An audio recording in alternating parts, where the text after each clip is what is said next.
as well. Welcome to this meeting of the Tauranga and Western Bay Transport Committee, and a special welcome to the Western Bay who have full voting rights and I don't think you had that last time, did you? Quite. I think yes, we did. Last time we did. It's time for it. Okay. Anyway, just a welcome to Dale Clark. Dale, we haven't met you, but you're part of the transport team, I believe, and you will be presenting. So if you want to say hello before we get going, that'll be good. Just say who you are, where you've come from. Sure, thank you, Chair. Dale Clark, Senior Transport Planner, based out of Whakatane. Yeah. Thank you. Okay, so this is the first meeting that Councillor Thompson, who resigned from as a Bay of Plenty Regional Councillor, I think it was the 23rd of May, so she's not present, and we will be taking steps at the next council meeting for a replacement person on this committee for her. So can I say in opening that remind members and staff that the public session of this meeting is being live streamed and recorded, and that recording will be made available on the Bay of Plenty Regional Council website following the meeting. I also remind all present that local government decision-making affords no protection to councillors, council officers and the public for comments made during the meetings that are subsequently challenged in the court of law and determined slanderous. Yep, that's so can we please turn off your cell phones or put them on silent at least while we're through this meeting, and I call for apologies. We have Councillor Millen down as an apology, but she might, she's overseas, but she said she might be able to link up via Starlink. So at this stage, she's an apology. Any other apologies? Someone move that they be true and correct. Thank you, Councillor Correct. Thank you, me. I'll second. All in favour, please say aye. Against, carried. Public forum, there is none. Items not on the agenda, there is none. Order of business, there is no change. Declarations of conflicts of interest. Are there any? There appear not to be. We go on to the minutes of the meeting dated 11th of April on page 7 of your agenda. Are there any matter? Well, first of all, call that they be taken as a true and correct record. Councillor Crowther, seconded by Councillor Kurek. All in favour, please say aye. Against, carried. Matters arising. Any matters?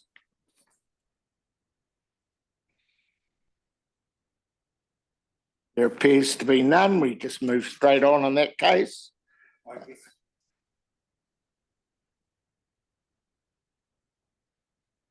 Transport Committee meeting around the proposal for the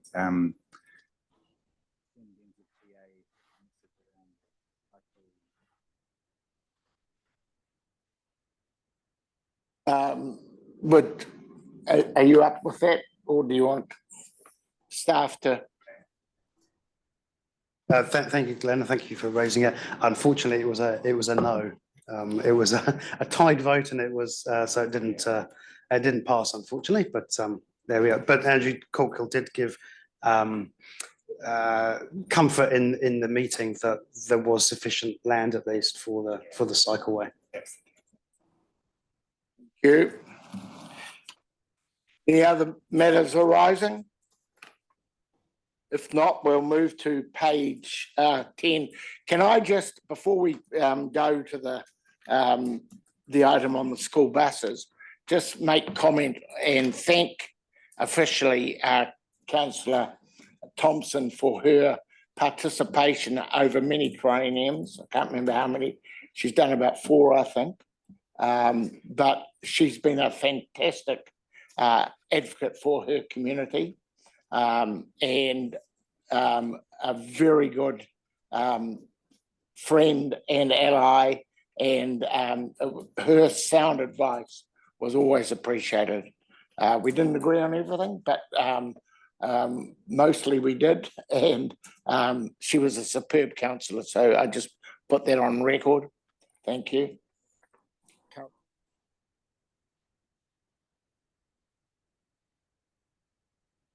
Thank you. If I could just Yeah. make a comment also, just to acknowledge Paula's resignation and the history, and that where it goes right back to the bridge toll days, which is in the year 2000. She was the chief executive of the Tauranga City Council. And so from, all dealings with her, she always maintained a professional and courteous attitude, given, we were a protest group. Then I happened to get elected and suddenly I was there around the table for a short time under Mayor Jan Benj. And I remember when I first basically walked in, I had an unpaid water bill because I was disputing the fact that at the Mount, you had a situation where you can either opt in or out on the water meter. My neighbour was using, bulk water, watering the grass, etc. And I had a meter, and so I was very sparingly using it. And so the first day, Paula said, "Oh, Rick, I want to see you in my office." And she was just lovely about it. And I said, "Yes, I understand." So I paid the bill, and that was the end of that dispute. But yeah, and just over the years, I just found her great. And she adds so much value to her role. Yeah, thank you. Well, then, I just take the opportunity. we'll be here till I know, 4 o'clock. but it is That's important. okay. She's been an absolute Yeah. stalwart with your council, and Yep. and I guess I just say on a personal level, she's probably a big reason why I'm a councillor now. So she's given me a lot of, good advice over the years and a strong support. And I just, really, we're going to miss her a lot. And just while I'm there, can I welcome you, Susan Collins from NZTA? It is really important that you are at the table representing your organisation, because you are a very critical partner in all matters transport. So welcome, Susan. Thank you. Right, we move on to the Tauranga School Bus Service Review. And Dale, I think, are you leading this one? Or Andrew? Oh, is it? I've got a. Okay, yeah. Oh, sorry. Before we do that, I didn't pick that one up. We've got a presentation from Susan Wakakotahi, NZTA, on the Takatimu Northern Link and Tauriko West roads of national significance. Susan, the floor is yours. Thank you. Just bear with me. I'm not that great with technology, so I will attempt to put the slideshow up. Sure. Councillor Thurston, can you just put your mute on silent? No, then he can't ever get back in. Can you see that? Not yet. Oh, okay. You can see you though. Yeah. It no, says it's your PC is not connected. Is that us or them? might not be. I'll try and we're used to sharing in Teams, and I think it's a bit different.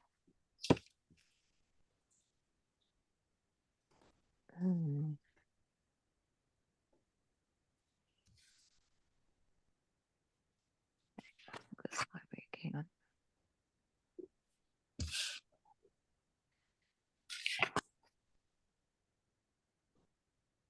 That sharing yet? No, it's not. Do you want us to share it from this end? Might be the safest plan. Yeah. Oh. Okay. There you go. That's you, is it? Okay.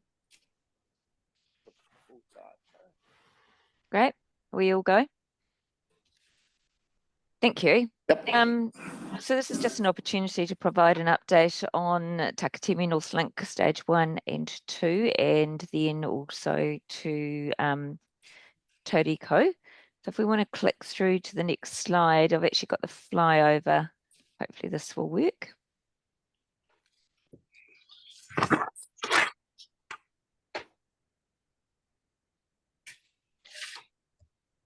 No.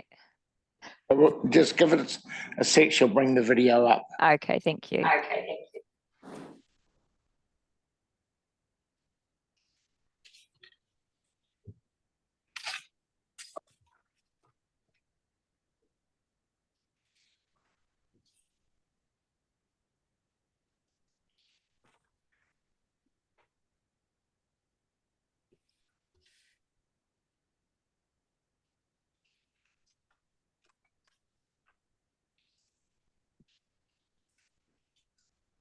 Let's talk amongst yourselves. Yeah, it's not working. It's not been embedded properly. It's not gonna work. It's not been embedded properly.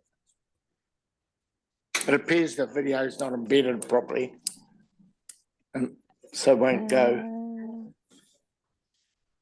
I think we sent you the separate link as well, which is that not working either? Go separately.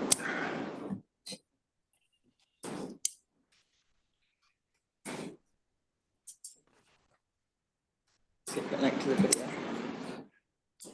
You don't have a separate link? It was sent. I sent a YouTube link to Amanda yesterday, but I can try sharing the YouTube on my computer if you like. Thanks, Nairi.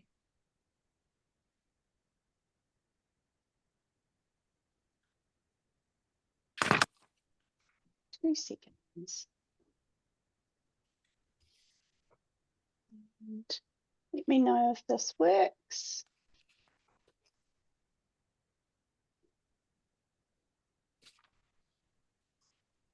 Right. Can you see that screen?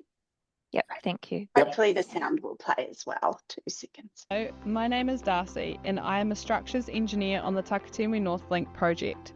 I will be taking you through what is happening on the project and what we will be starting next. Starting at 15th Avenue, we are currently constructing a 120 metre long soil nail wall which is 7 metres high at its highest point. This wall is required for the widening needed to construct the new 15th Avenue bridge. Piling for the bridge will begin shortly. This is a 100 metre single lane bridge that will connect 15th Avenue to the State Highway 29 toll road. The piles for this bridge are a combination of both driven and board piles. Moving down to State Highway 29, the southbound traffic lane has been shifted to allow for the construction of the southbound widening works. Once this is completed, traffic will again be shifted to allow for construction of the northbound lanes. The southbound bypass lane is also in progress. This allows traffic to avoid the future interchange if you are travelling from Tauranga City to Tauriko. We have now completed all of the piling and substructure works on the Takatimu flyover, which is a 363 metre long bridge. In early April, the remaining Super T beams will be placed. We are currently busy with deck construction and are aiming to complete the bridge late this year. Once complete, we will be diverting traffic onto the flyover bridge and the southbound bypass lane. This is to create room for the team to start construction of the new roundabout on State Highway 29. Now we will be flying westwards over the new Takatimu North Link main alignment. At fill 16, the reinforced soil slope retaining wall has been surcharged and is now settling. Once this is complete, the remaining panels can be placed. In fill 15, we have completed the installation of culvert 15, which allows the western side of the fill to continue.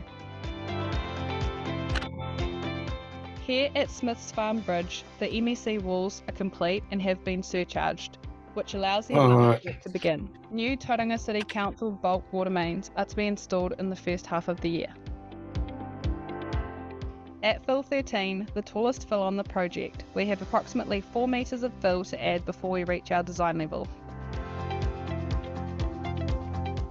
Moving on to Cambridge Road Bridge, we have now reached a large milestone on the project. Having cut underneath the bridge gives us access to bring material from the west side of the project to the east side. Coming down to fill 10, we're continuing on the deepest side of the fill, which has another 7 metres to come up to design level. At the Wairoa River Bridge, we have now completed all of the piling. The next step is to install the remaining girders and complete the deck construction. Fill 9 is the first of the major fills that has reached design levels. At Wairoa Road Overbridge, our team are easily able to move underneath Wairoa Road to bring material through to the east. Next is the largest cut on the project, Cut 8, which is progressing well. As part of this deep cut, we're installing horizontal bore drains to manage water levels, which will be finished later this year. We have 80,000 cubes of material left to be removed, nearing the design level of the area.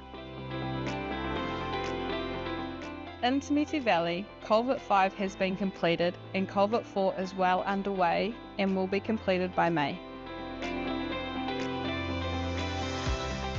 At Te Miti, we have started the first of our main alignment pavement trials, which will give us information required to start constructing the rest of the pavements on the project. Up next, we have Minden Gully, which is made up of 3 bridge structures that sit 25 metres above the gully floor. The off-ramp is now complete, which has allowed us to haul material from the western tie-in to our fills in the east. The mainline and on-ramp have both had their girders installed and deck construction is underway. Minden Road Overbridge is also complete and traffic is now using the bridge. The team are well into construction of the Minden Road interchange, which consists of 2 roundabouts. This is aiming for completion in the middle of this year. With the traffic now on the new bridge, this has allowed us to cut underneath Minden Road. At the western end of the project, we are progressing well with the remainder of the earthworks, stream diversions and environmental controls. The Orturu culvert walls have been constructed and most of the deck beams have been placed. The culvert will allow water to flow from the south of the new alignment to the north and is approximately 30 metres wide and 20 metres long. Thank you for joining us for this flyover video. We hope to update you with more progress soon.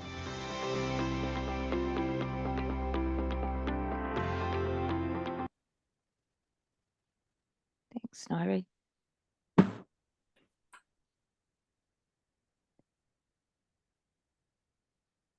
Floor is yours, Susan. Yeah, I'll just wait for the presentation to come back up. The next slide. Thank you. So that was an update on stage 1. The project is now past the midpoint. Oh, that's the right slide. The completion date is expected to be in about 2028. So it's a pretty impressive piece of work and there's still quite a bit more for the team to do, but it's really starting to take form now. And I believe that some people are actually potentially going on a tour of that this afternoon, which is really exciting because when you actually get on to the earthworks where they're building it, it's pretty impressive. The next slide, please.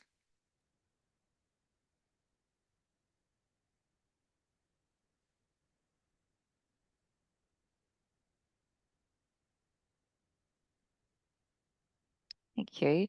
There's been some public consultation for where the Western tie-in is happening. So this has been engagement with the community looking at how that connection between stage 1 and stage 2 is structured. They're going to hold another community information session to complete this process, but we're trying to take the community on the journey with us as the team designs what's happening and how it's been implemented as well. Next slide.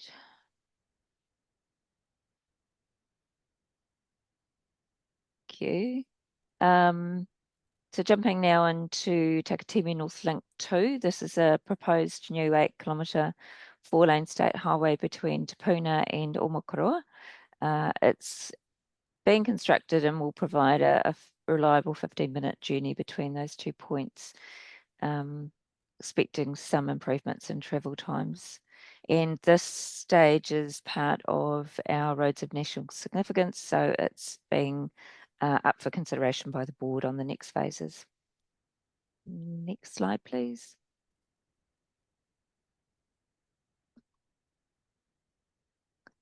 So an overview of this, as I said, it's 8 Ks, 4 lanes. There's a lot of earthworks, moving earthworks, which is always an expensive and logistics feat. It's got a 33 hectares of ecological restoration, and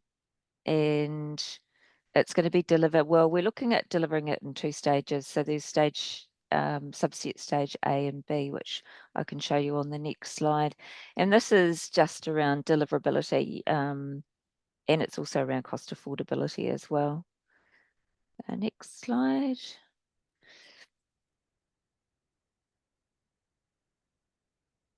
So this shows the stages. So stage 1 was the video. Stage 2A shows that where stage 1 will join on to stage 2.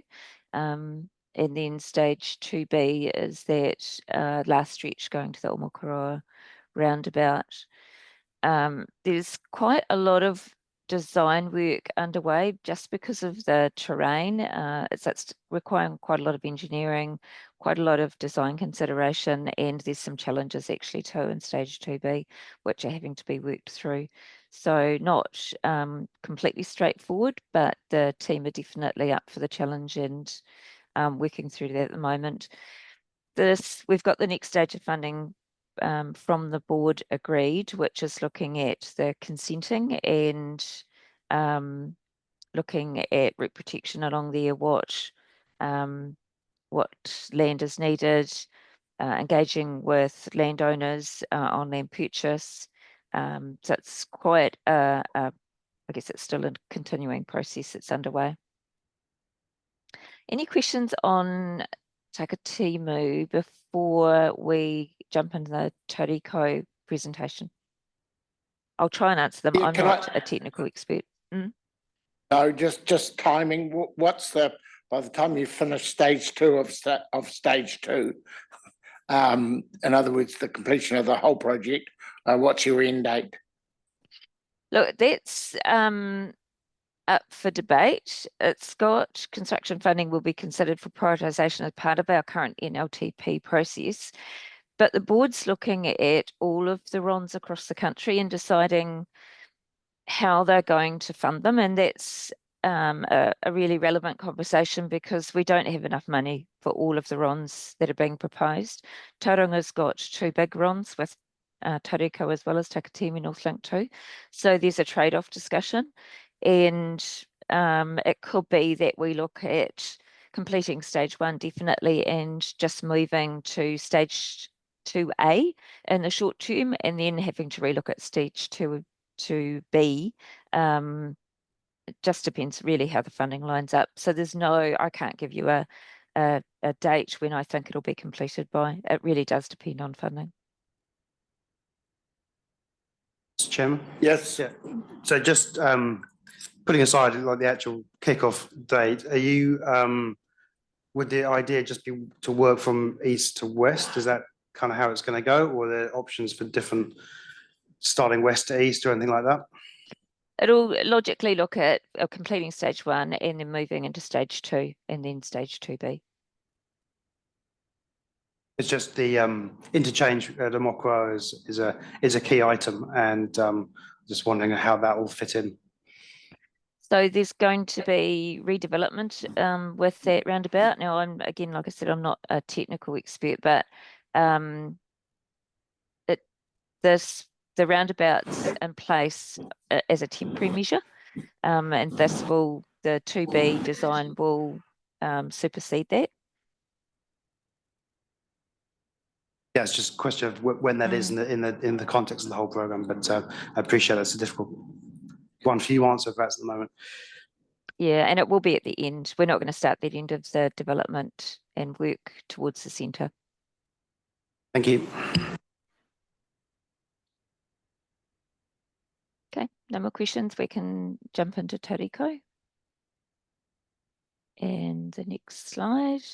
This just gives you a bit of an idea of the why. It's looking at a significant improvement in travel time reliability. It's to support economic growth, especially access to the port. It's also to look at supporting housing development and to look at safety measures along that road. So the picture shows there's a significant element of offline construction, and then there's that smaller portion which is takes you up to Bucks Corner. Next slide. So this talks about the stages. Omanawa Bridge is underway, so that's already happening just to enable this road to be built. Route protection for State Highway 29 and 29A is underway, which is great. The board has agreed to the next phase funding for this project. They are currently looking at designation and consenting and property purchase for the project, which is great, gives some certainty to landowners who are impacted. And the design and construction of the new 4-lane State Highway 29 4-lane they'll start looking at that as well. It involves revocation of State Highway 29 and the widening of State Highway 29A as well. Next slide. Again, this is an indicative project timeline. It's definitely subject to change, and change is dependent on government funding. So we are now, I think you see that line that shows where we are now up to 2026, which is looking, we've got the investment case done, and they're working on lodgements, approvals, specimen design, and consenting and property acquisition. And then what will happen is this will be considered, as I mentioned before with Takatimu, it will be considered with all of the other RONs that are being rolled out across the country as far as priority and staging goes. Next slide. This is just a little bit more detail. We're at route protection, so designating, consenting the project, looking at specimen design, geotech investigations, just understanding, where the challenges might be and what we need to consider as they're moving into this phase. Tolling, a decision around tolling will be made during this phase as well. Those decisions are made by the minister, so we'll have some idea of that in the near future as well. Next slide. This slide looks at just the phasing as we move through route protection, all the things that we can expect we'll be talking to the community about and taking action on. Next slide, thank you. This is the Omanawa Bridge replacement. So this is underway already with the design and consenting, expecting construction to start at the end of this year, which is really exciting. Next slide.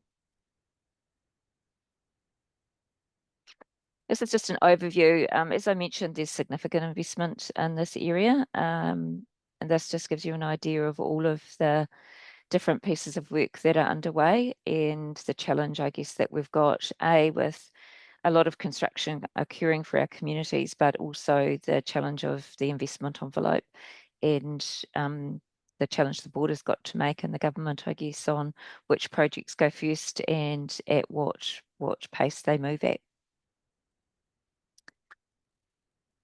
That is a very quick fly through of the presentation, and happy to try and answer any questions. Any questions? Councillor Kurek. Thank you, Susan, for that. It's a question I asked, and I'm not sure which forum, is around potential for early opening of the 15th Avenue on-ramp. And I couldn't quite make out if that's viable, but if it is, could that open earlier to connect to Takatimu to offer that? But then again, I had a later thought thinking, actually, we don't want to promote that route because we've got a project happening at Turret Road and 15th Avenue. So, yeah. Look, I think we've had interesting conversations about opening on ramps early. just recently. There's a whole lot of factors that need to be taken into consideration, and it's around traffic movement, it's around safety, around what construction's still underway. I can't give you that answer. I mean, that would have to be something we'd have to review it closer to the time. Another point on the tolling or potential tolling, that was on the couple of slides back. What would be the alternative route? Because I know tolling is sensitivity around being a viable alternative route. What would be the alternative to use that route through there? For the route through Takatimu, it'd be the roads through Bethlehem that's currently in place. Oh, Cambridge Road. Yeah. Yeah. Oh, I'm picking the gantry to be before that though, if they want to get a decent sum. But that obviously hasn't been established where the tolling point would be. No, it hasn't yet. Cool. Thank you. Before I ask for further questions, anyone around the table, including staff and Councillor Scott, feel free. This is an opportunity to talk to Susan at NZTA. So staff, you're more than welcome to ask questions as well. I think this is about working together and getting as good information as we can. And thank you for your candor, Susan. Councillor Crothers. Yeah, Sorry. That's okay. Yeah, thank you, Susan. I just want, you mentioned when the tolling would be, but I couldn't quite follow from the slide what year it would be in. Like, are we talking in 2026 that the public will get a consultation on that and then the minister will make his decision, or would it be later than that? I can't give you the time frame, sorry. We don't set those. They're something that we get told.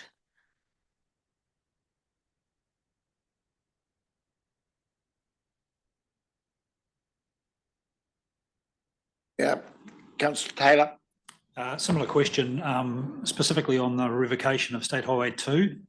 Can you give us a bit of an overview maybe on the sensitivity of the toll price versus how many people might be rerouted off State Highway 2? Particular interest to Tauranga City Council. Obviously, we're taking over that road and we'd like to be having 10% of the cars on it. Yeah, we gave I didn't because I'm not a tolling expert, but the tolling team actually gave a presentation to the council officers and we answered a number of the questions, I think, and concerns that they had about the tolling. I'm not able to give you a technical response, but I know that the team in TCC have got that information. What I will say though is the government isn't building these roads for them not to be used. And they're looking at how do we ensure that, for example, we don't have heavy trucks on alternative routes that have been revocated. What legislation needs to come in to support and ensure that they only do use the tolled road that's being built. So our intention is to definitely work with the council to make sure that we don't have that we see that the roads, the toll roads, the RONs being used. It would be a rather embarrassing large white elephant if we had a road and it just wasn't being used and people were all using the alternative route. So that's not the intention, and that's why the tolling team goes through quite a considered process when looking at how to set the toll amount and how to make it so that it's not unattractive for people to use that road.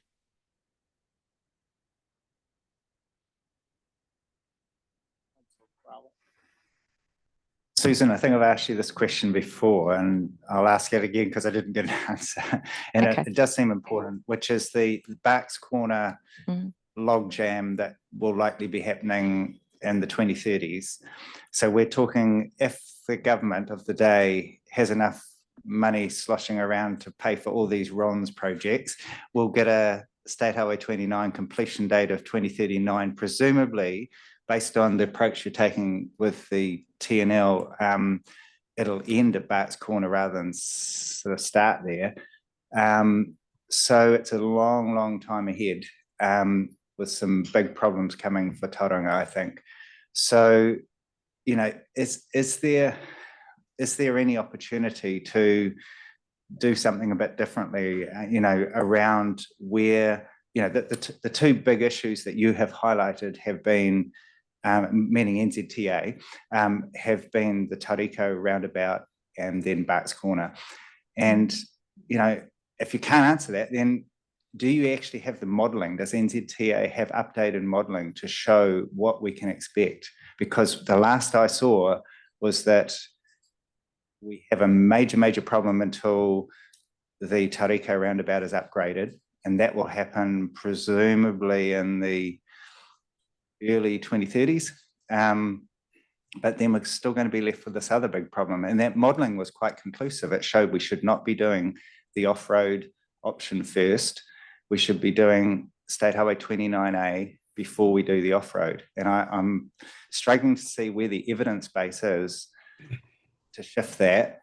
And if it's just because the government decided on a whim, then it'd be nice to know, you know, what the backup plan is to deal with potential, wouldn't want to say gridlock, but certainly heavy congestion. I can look into that for you, and I'm not wanting to fob you off. Don't think that. I just don't have that modelling knowledge, but I can certainly have a look at it for you, Glenn, and get back to you and let you know why that decision was made and how it was made. I think there is a bigger piece of work being planned, which is looking at with NZTA, which is looking at how the network operates.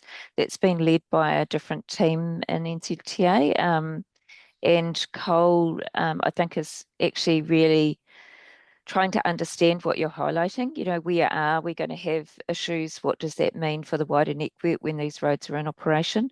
So that's been planned to take place, I think, before the end of this year, kicking it off. So again, that's another opportunity, I think, where we can start to understand your questions.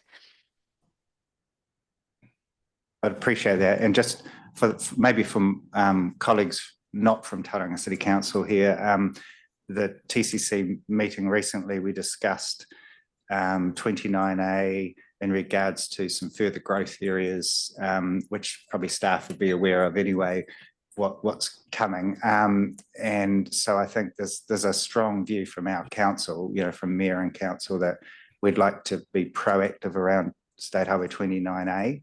And I know that's a government highway, but I think it has huge implications for all the growth that could happen in Keenan Road and other areas as well. So I think as much information as you can get would be very much appreciated. Thank you.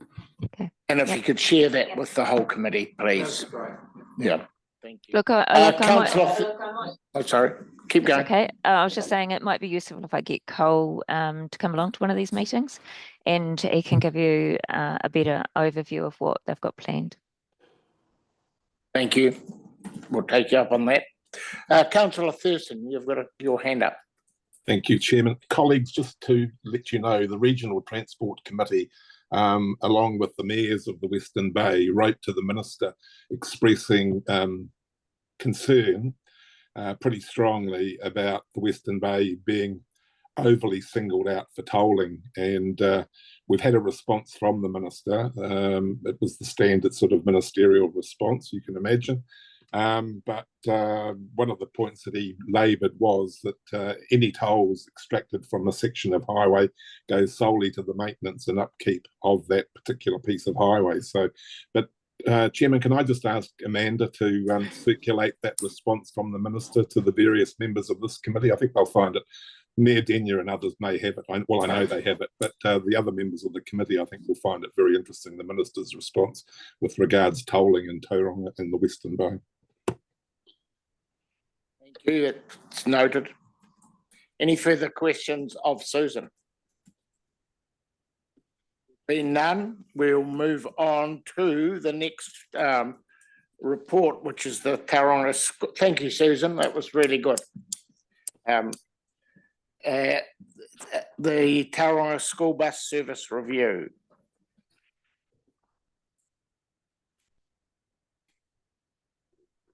Thank you, Chair. And morena to the committee. Thank you for having me. So while we wait for the slides, I'll just introduce this. So this is a paper and a supporting presentation on our Tauranga school bus services review. And we're seeking some direction on some options from the committee.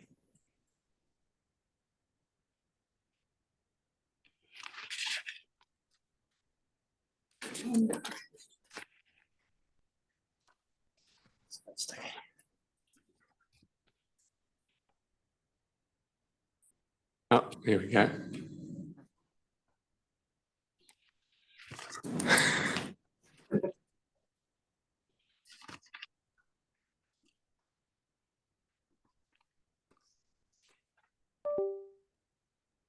All right, I'll start now. Yeah, so I just want to touch on a lot of the key points from the background and supporting context for this, this issue, and then we'll run through the options after that. So just touching on a bit of the history. So this school bus network is a network of dedicated school buses for students only. And it's one that we inherited from the Ministry of Education over a decade ago.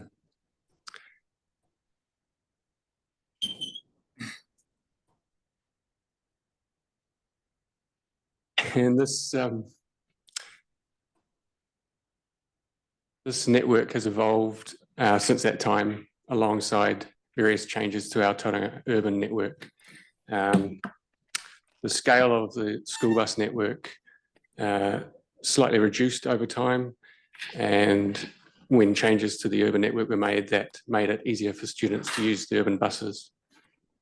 But that changed significantly in 2020 when council decided to introduce free fares for students at peak times.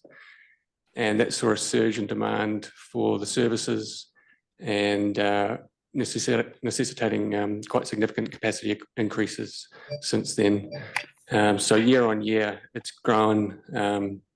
Every year we've had to add on extra buses.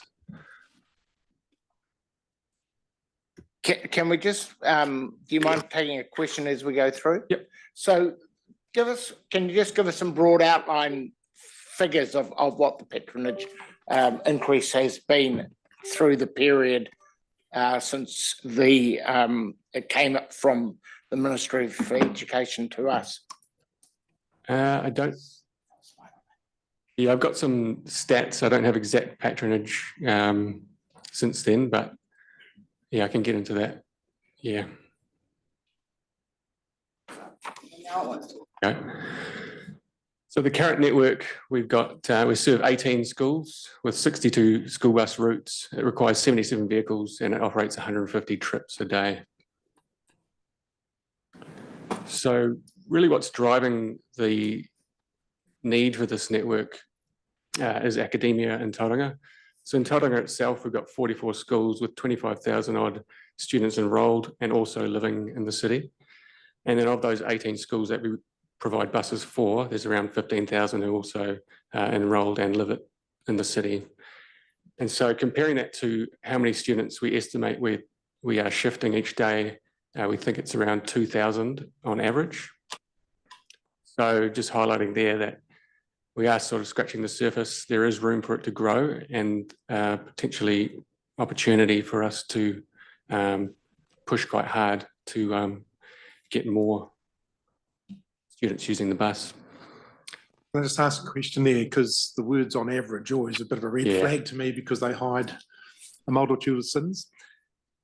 There's a certain seasonality, isn't there? Is there an opportunity to, how fixed are our contracts and so that we can't actually respond to any seasonality, or is it too random? It's not too bad. Like it does start high at the start of the year and it drops off generally towards the end of the year, where it really dips off as seniors finish up for term 4. But yeah, it is. There are some really peaks, some high peaks and some low lows. This year already we had an afternoon where 3,500 students were moved. And then the lowest point this year is around 1,500 boardings. So yeah, it is a big range. But yeah, we are quite fixed and limited in how quickly we can respond to changes in the contract But it's something we're exploring with our operators, different ways we can find efficiencies through the contracts.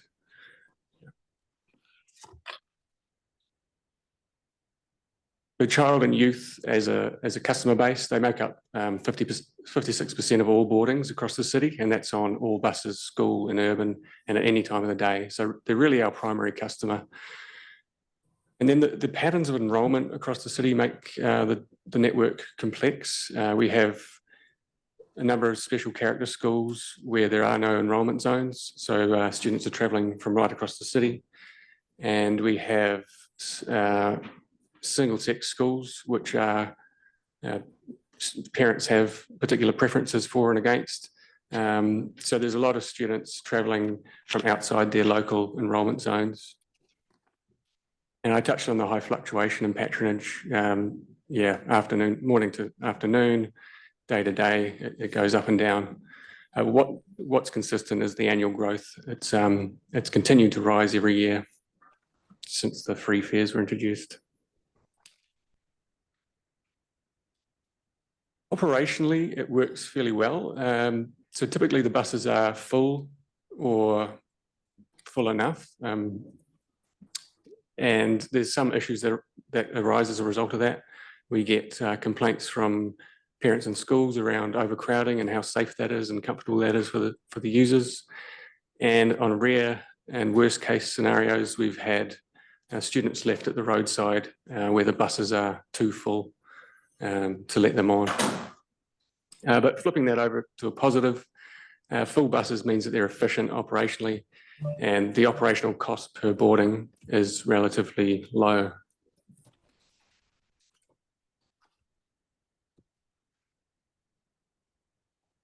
Financially, they don't perform as well. Obviously, we're not charging fares, so we're not getting cost recovery through that. And then since we introduced free fares, NZTA didn't support that decision. So we haven't received subsidy on any additional capacity increases since 2020.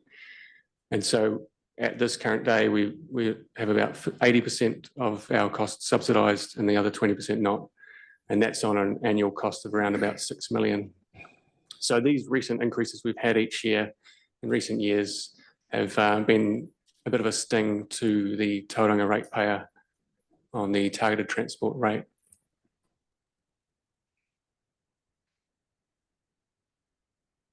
But what have we achieved with these services? So recently the census results have been released, and comparing 2018 to 2023 for bus mode share of trips for the purposes of education for these statistical areas where there are schools that we provide services for, generally we're seeing a really big increase in mode share across that period of time.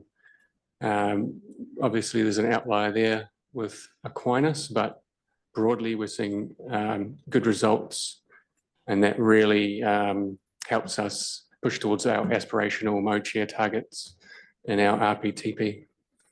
Just before you move on, we've got a couple of questions. Mayor Denyer, then Councillor Crowther. Thank you. Well, firstly, that looks to me like a pretty good success story in terms of improving usage of the buses. Papamoa College stands out, or the Doncaster statistical area, as an outlier in terms of why that's so low. So perhaps I'd love some comment on that. But also, do we have any idea what the rest of the sort of 50-60% of students do, how they get to work? Because if they're walking and cycling, that's great. If the rest are being taken, in a car, that's not so great. And we do also have to recognise, we talk about the financial side of it. If we weren't subsidising these buses, then our road network would need significant upgrade, which I think you'd find is a lot more expensive. So I think we should definitely recognise that. But your comments on the mode shift side of it, and what other modes are being used. Yep. So we do have those numbers not on hand, but typically what we saw was that we saw a decrease, not everywhere, but we saw some decreases in use of walking and cycling, active modes. and a larger decrease in private vehicle use or driving or being driven. Overall, sustainable modes combined went up, so buses and active modes, and vehicle use went down. So it is interesting to see that we are eating into walking and cycling, but we can provide those numbers if you like. Thanks. Any comment on the Papamoa College? Why is that so low? I think they had a quite large increase in, large share already for walking cycling. But yeah, we can get back to you on that. Thank you. Councillor Crowther. And Just then- wanted to check, Dale, in terms that mode share, you're saying that's the total for those schools? Because I'm just trying to do calculations in my mind going, if we've got 2,000 total uses of the school services, and we've got the 29,800 students, I thought those would be some of the biggest schools. Doing the maths in my head, I thought, how do we get those mode share from only 2,000? It just doesn't, I can't kind of get those numbers to work. So through you, Chair, a couple of points there, Councillor Crowther, in response to that. This includes all bus, so that includes Ministry of Education services as well. The statistics on this slide here. The stats that Dale presented on the previous slide were just Bay of Plenty Regional Council contracted services. The other thing is this here isn't an exact science. What we're looking at is the census results for statistical areas which have schools in them, as opposed to the data for the school itself. So this is a good way of inferring what's going on within that statistical area, but it isn't an exact one-to-one comparison. Through the chair, have you cross-checked with the commuter waka analysis of, because that's got education, which in the Tauranga context is pretty easy to figure out what's tertiary, probably in terms of the arrivals field. So yeah, this data was taken from commuter waka, which is directly sourced from the census. Yeah. Councillor Scrimshaw. Yes, we've talked about the 2,000 regular users, but the variability up to 3,500. Do you have a feel at all for what spare capacity there currently is on current routes? Yeah. That's an opening for, what capacity opportunity do we have to encourage further growth without having to put on more buses? Yeah, we typically try and design the network for the peak demand. And so we don't want to have kids denied access. So it is difficult for us to, find efficiencies that way. We did certainly look into it as part of this review. And the 2,000 users is simply just patronage divided by the number of half days in a school year. So we don't really know how many individual unique students are using the bus. It could be 5,000 or 6,000 different kids throughout the year, but that's just averages, and it's just trying to give us a bit of a sense of scale. But with the, as I'll touch on later, with the national ticketing solution, we will be getting a lot better data through on our patronage, so that's going to now allow us to really do some more detailed analysis of the use of these.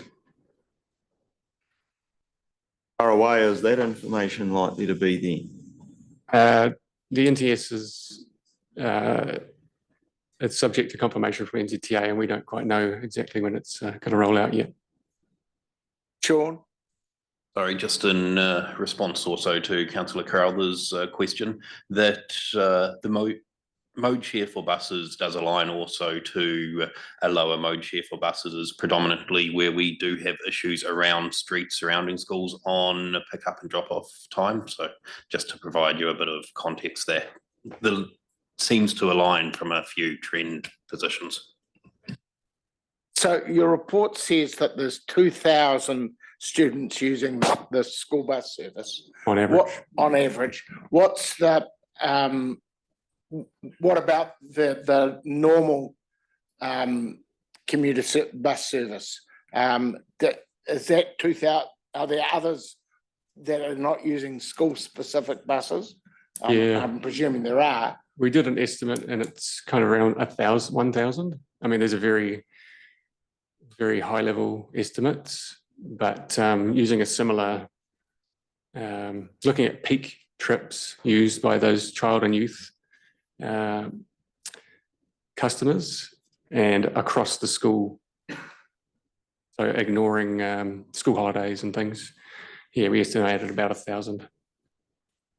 You have a question, Councillor Scott? Yeah, just a question about some of the outliers. So later in, I think in your report, you mentioned about the impact of Te Puke College. And I'm also thinking, so that'll impact on Papamoa. And the other one, of course, is the Otamotai and the increasing population coming through from Okoroa. Have you got any comment on the impact of that? Those growth areas? No, it's not something we've really looked into in any detail as part of this review. But we do recognise what's been highlighted at the onset of this review was that we do need to improve our proactive planning because the growth is so consistent. So we need to probably consider that as part of that. Just further to Dale's response there, Councillor Scott, through you, Chair, something that we'll need to consider as part of this work is once we've got effectively the base level of service rights, then what policies should we have in place? Do we need to change our current policies in terms of how we react to growth in school roles? So should there be an assumption that we provide buses at the same level that roles grow? How do we respond? Because at the moment, our policy is working, but we want to make sure that it is accurate and reflects what the council wants to achieve. I guess, and that's possibly the point you're making, is that we have to define what working means.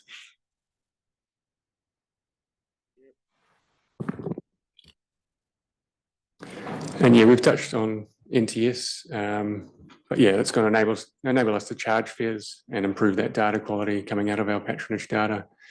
Fares, as we know, council has decided to reintroduce the youth fare. So it's going to improve our financial position. It's going to improve the likelihood that we receive that NZTA subsidy on the full costs, but it will potentially reduce demand. We've modelled 10% reduction in demand with the fares review project, and it could potentially exacerbate those highs and lows as a result of fares. But just to summarise so far, really, you know, the network performs really well, and it's set to become a bit more financially sustainable in the near future. Susan, would you like to comment on that? Give us an update as to the NTS. We've been waiting for this. You know, it was going to be at the beginning of end of 24, became the beginning of 25, the middle of 25, the end of 25. It seems to be problematic, and our staff have been telling us, you know, to do our fare policy, we really do need the NTS. So can you give us any further update at all? I might just get Nairi, you comfortable to share what you know on this one? Yeah, absolutely. Thank so through you, Chair. So the NTS, yes, it has been delayed from the timelines, the indicative timelines that were given out earlier in the year. The new regional rollout schedule is expected to be finalised mid-year, so it shouldn't be too far away that you hear about when regions will be transitioning, the new schedule for that. Part of the delay has been around actually improving they've been doing the trial in Christchurch, you may be aware. That's been really successful, but it did show up a few of the bugs in the current system, and they were very keen to actually get those bugs resolved before they started rolling it out further. Obviously, because the further you roll it out, the more people that encounter the bugs, the harder it becomes. So, yeah, so it's really a technical getting the technical side of it working as best as they possibly can. But the new timeline, as I said, should be available within the next couple of months, I suspect. So. And further to Nari's comments, just from a regional council perspective, through you, Chair, we have looked at the feasibility of charging children prior to the introduction of NTS. What I would say about that is the challenge is we would need to install ticketing machines on the majority of vehicles in our school bus fleet. And as you heard from Dale, that's a large number of vehicles. It's not as simple as just plonking a ticket machine next to the driver. There's a lot of wiring that needs to be done in the vehicle, which means that it is a relatively high cost per vehicle. Plus, we'd be installing antiquated ticketing equipment, knowing that that equipment would be retired likely within the next 12 months. So we think it's highly unlikely that it would be worth council making the investment in installing that kit for the amount of revenue that we would collect during that period. However, we don't currently know exactly how long we'll be running fares free until we get that NTS kit on the vehicles. Oh, Mike. I do have a question. Sorry about that. Just quickly, the intent of the report is to provide options to make savings, and that appears to be a step on the way to the medium-term options that you've sort of intimated in the report. Is it clear where we're going to end up? So the efficiencies to be gained now, that's a great first step. And then there are some more technical and more longer-term issues that will be solved along the way, but we can't solve them now. And then is there a principle that we're talking about right now that we need to help you with and sort of get clear that so staff are comfortable they can proceed easily going forward? As in, yes, we all agree that we should charge school fares, or what the strategic direction that you're talking about is indeed what the council and the committee needs to support. Is there something along those lines? We are really just keeping the scope of this review to these short-term savings, but yeah, there's a lot of ways we can do things, change the model, the operating model, change levels of service, but that's quite a drastic change, and we think that's best considered through the RPTP development, which we will be doing so. I think further to Dale's comments, I think everyone around the table is aware that at the appropriate point in time, we want to significantly change the way we deliver urban services. And historically, there's been a desire from councillors to look.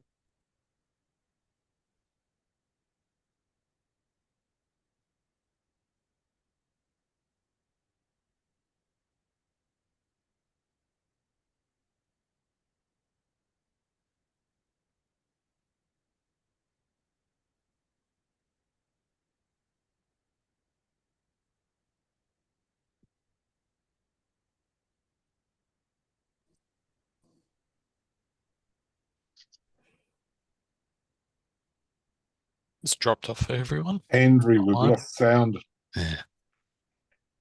Andrew and Amanda, we've lost sound, guys.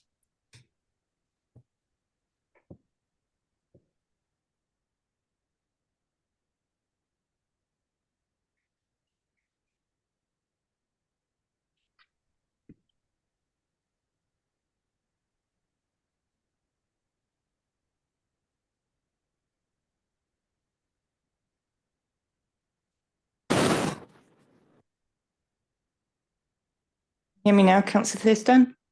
Can do, loud and clear. That's better. Thank you. Okay, continue. Look, what I want to break this paper up before we go. Let's get you find the right spot to because this is a big piece of work and we do want to get it right. So I don't want to rush it, but there is morning tea ready whenever. And we will break for a quarter of an hour for morning tea somewhere before we finish and get to the fruition. So it's just finding the right timing. So I'm leaving it up to you. All yeah, right. go. Just follow up on Ron's question before. What's the number on the Ministry of Education Services? Because that kind of completes the whole picture for us. Do you have an estimate for that as well? Yeah, I can come back to you on that. Yeah. So just touching on our current policy, at a high level, it sets some rules for when we will and won't provide dedicated school buses. So the current rules are it's in Tauranga City only, it's to local or adjacent school enrolment zones, and it gives us a set of triggers for when we will consider capacity increases. And then just some principles that the policy is sort of trying to adhere to, just making sure that the school routes are complementing the urban network rather than overlapping or doubling up. And that's overlapping by route, but also by capacity. So we do have overlaps in alignment of the routes, but that's generally for capacity as the urban network doesn't have it. And then it also allows us to fill gaps in the urban network where there might not be a practical urban bus route that makes the trip from where people live to where the school is. And so we can fill those gaps with a dedicated bus there as well. Ultimately, what it's trying to achieve is reducing road congestion at peak times. Can I, before you go on, just on that, have you had a look at other regions and how they're dealing with their school buses? Because are we an outlier? Are we one of the, the way we're dealing with it? Are there lessons to be learned anywhere else? That's what I want to know. Yeah, it's very mixed, and typically there are various forms of dedicated buses put on just for the purposes of schools, whether they're like ours, where they're restricted to students, or whether they're sort of what they call an assist trip, which is open to anyone but just operates during school terms. Some regions like Waikato have taken a very firm stance and elected not to do many school buses at all. Yeah, so we're not an outlier. It's just it does vary across the country though. Susan, I wonder if you can comment, or one of you, on NZTA's position, because originally the idea was, when the Ministry of Education went out, that school students would go on our regular bus thing, and that turned to be a disaster when it was first introduced in 2018, and we very quickly had to retrofit a school bus service. So where's NZTA sit on this? Can you help us a bit more? Yeah, I don't understand the history. Sorry, I've just Nairi, whether Nairi's still on with me, and she has any context. I equally don't have a lot of context. I do understand that the ministry, it's been it's one of those things that does go backwards and forwards between who's responsible, and often, people don't necessarily want to be responsible. I think that it is something that we can take away. We can get a little bit more from our PT team around what the thinking is in that space around school buses. Yeah, that's probably the best answer I can give you at the moment. Yeah, I think long term, the more information we have, because I mean, I've been around since 2004 with public transport, and in those early, we were given 8 years warning that MOE would be discontinuing, and I think they were spending, I'm going back to sort of 2010, something like $12 million on the school service, the MOE, when they were telling us that we had to integrate it into the system. So that's the history I have, and they did give us plenty of warning, but it's still became really problematic when we took a hard line and said that we won't actually have separate school buses, and it was only a matter of weeks that we had to retrofit a school bus service. Otherwise, kids were not getting to school, and it was a congestion issue for the city as well. And that's certainly something that all regions do struggle with. And also that, as you say, kids on school buses versus kids on usual urban bus routes. And that is definitely something that other councils do struggle to, really have a really efficient service. Yeah, and it's really a matter of scale. Like if we compare our urban network Route 2, for example, from Papamoa into the city, that has a capacity of 200-ish passengers per hour with 15-minute frequencies. But that the number of students along that corridor is around 700 that need to travel to those 3 schools. So, and it's all at once. So it's considering the urban network as a replacement is difficult, in its current form. I'll try and dash through this before morning tea. So just back to our policy, we took our policy and we applied it to our school network just to make sure there was nothing that was inconsistent there. So Route 730 was an exception. We applied those zonal restrictions to all the routes. Route 730 stood out because it travels outside of Tauranga, but it does serve Tauranga residents, and it was put in place to stop Route 20 being overloaded with students. And then we looked at every urban bus that was kind of aligned with a school trip or a school, and to see if we could move some students from school buses onto urban buses.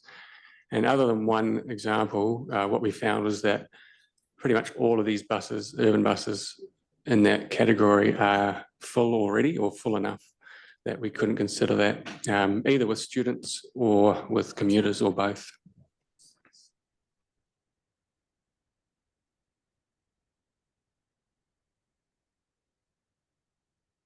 And then some recent decisions that's helping steer this review. So LTP 2024, our budget for school buses reduced by 85K.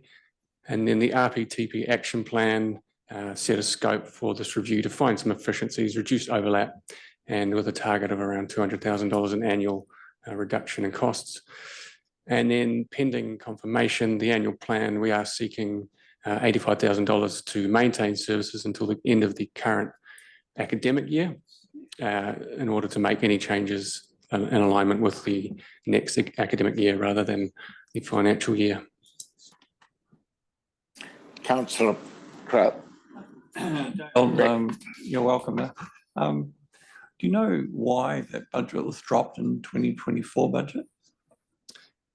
Ollie may be able to speak to this better than I. The regional council challenged staff to find efficiencies.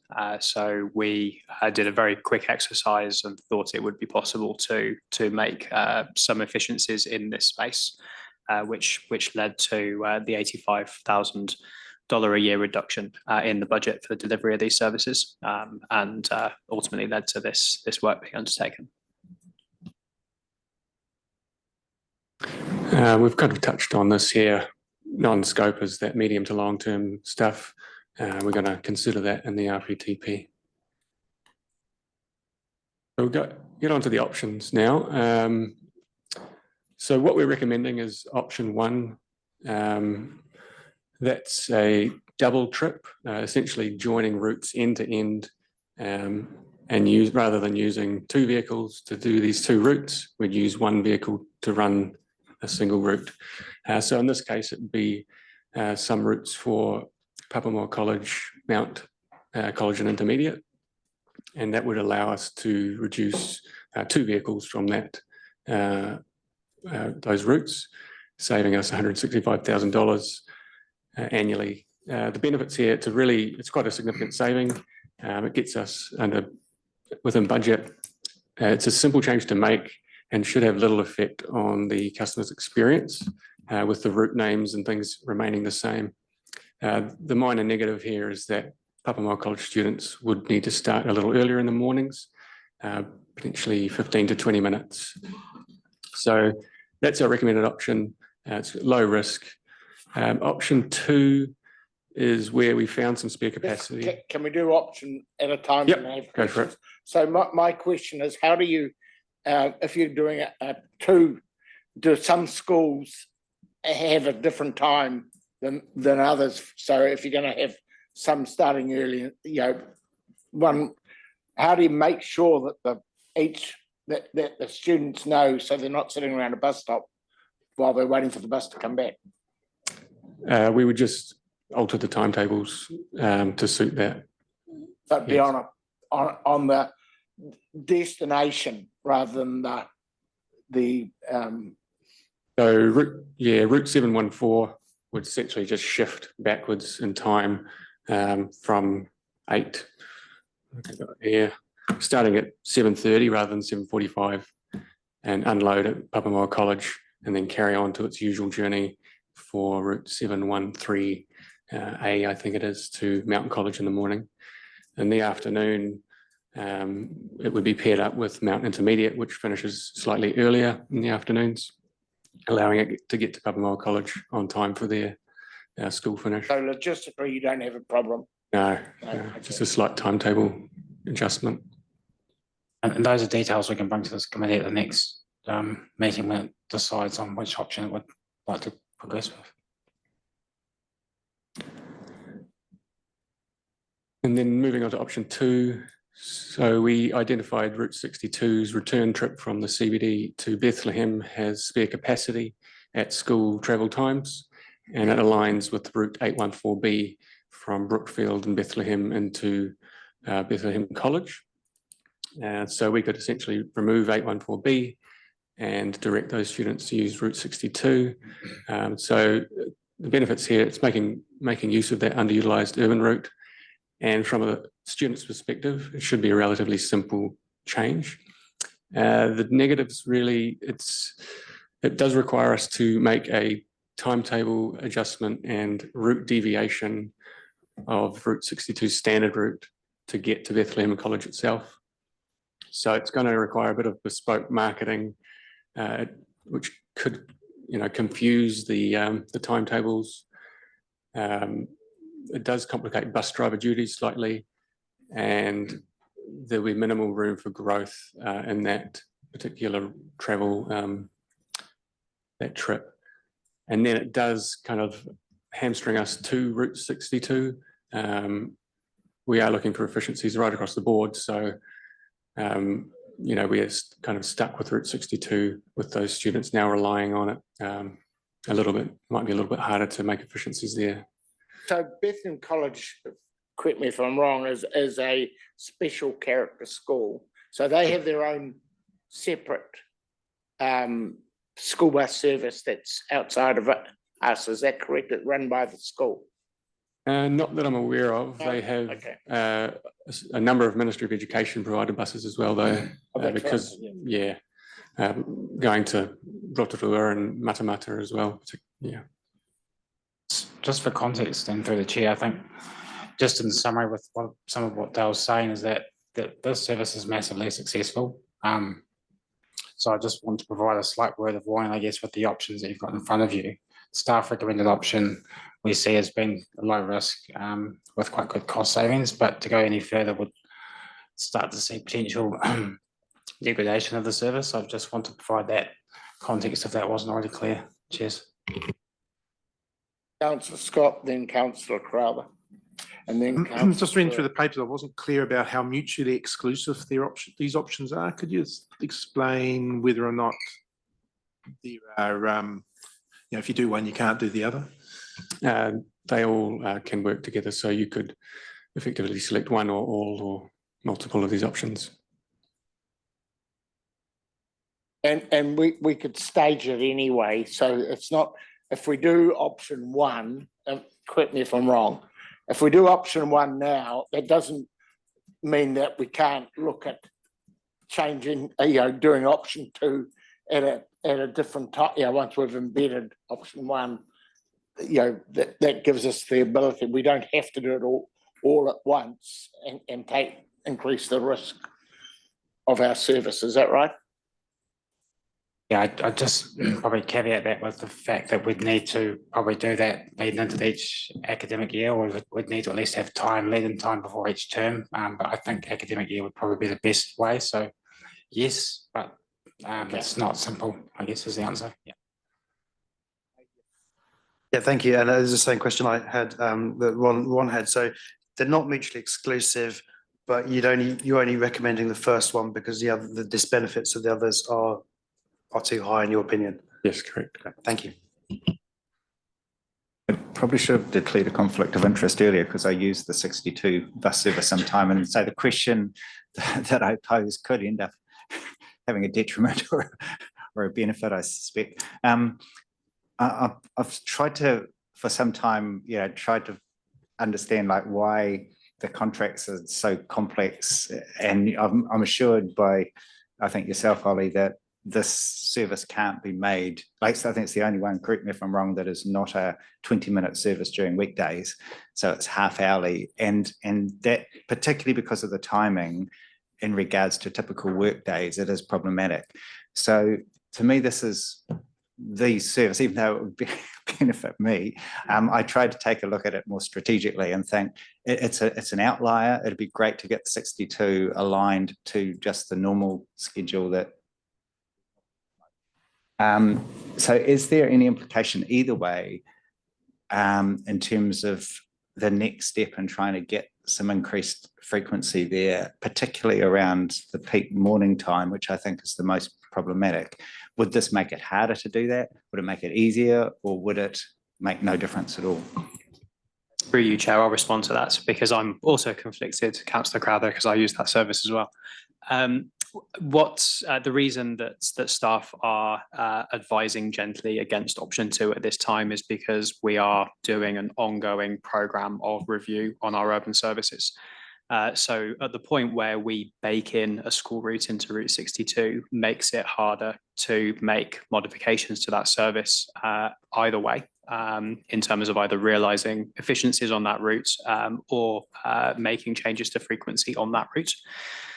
So in response to option 2, we're not saying don't do it. We're saying reserve the option to do it, just don't do it now to allow that programme of review of the urban network to roll through.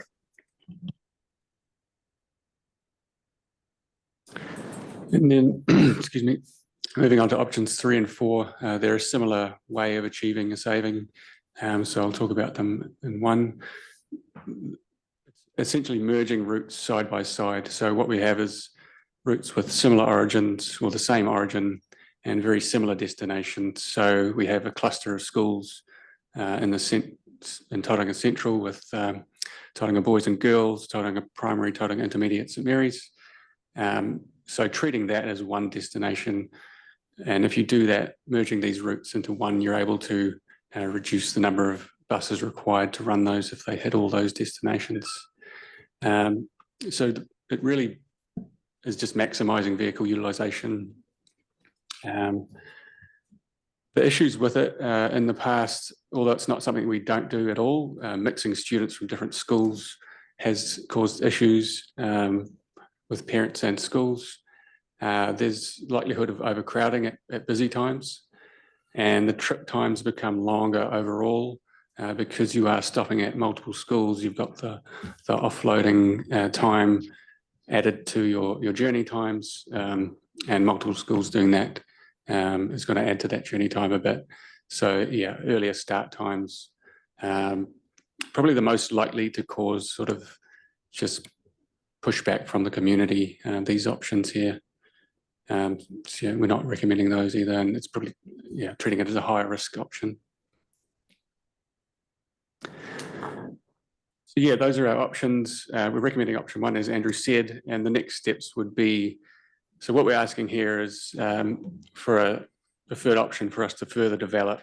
We would work with the schools impacted on it to refine it and come back to the committee in August for endorsement of a final proposal, and then following that up with council approval at the September council meeting. And yeah, anything else?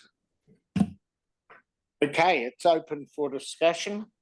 Apparently we're going to have morning tea after we've voted, so that's okay. We're not having lunch, so that's all right. Hey? Yep. No, we're not. We're just having a discussion at the moment before we go on to the actual vote. Councillor Crowther. No. Just, I guess on this specifically, I'm happy with the staff recommendation. I'm very frustrated always by the not having this perfect balance with everything being every 20 minutes on the urban routes, but I'm sure regional council is very frustrated by Tauranga City Council not building an interchange at Brookfield so we can cancel out each other. But in terms of the bigger picture, I'm just wondering, you've presented these options. There's a next step in terms of, you know, maybe looking at option 2 in the future, etc. But I'm probably most concerned around, you know, I know you've got to save a little bit of money, but in the scheme of things, it's not a lot compared to what we're facing with the 15th turret project and the implications for getting people to and from schools in a timely manner. And is there a piece of work that's happening to try to figure out how that could mesh into these other pieces that you're doing? Because that will be upon us before we know it, I think. Through the chair, we are talking with TCC about the impacts of that corridor. So I think once we get this across the line, that will be part of our next medium-term position as to what we do with that once we know the impacts and timing of that work. But you make a good point.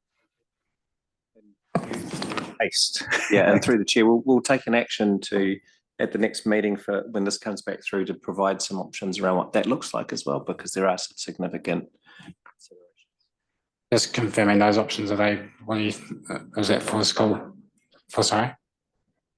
So we'll, as part of, perhaps as a suggestion to the committee, that when this report comes back with its information, we also provide at the same time what's happening with any options around disruption for 15th Avenue and its interrelationship with what's been proposed here, and also any other network disruption. So almost as a separate paper, perhaps, just to make sure that we can consider them both in the same way. Yeah, cool. Thank you.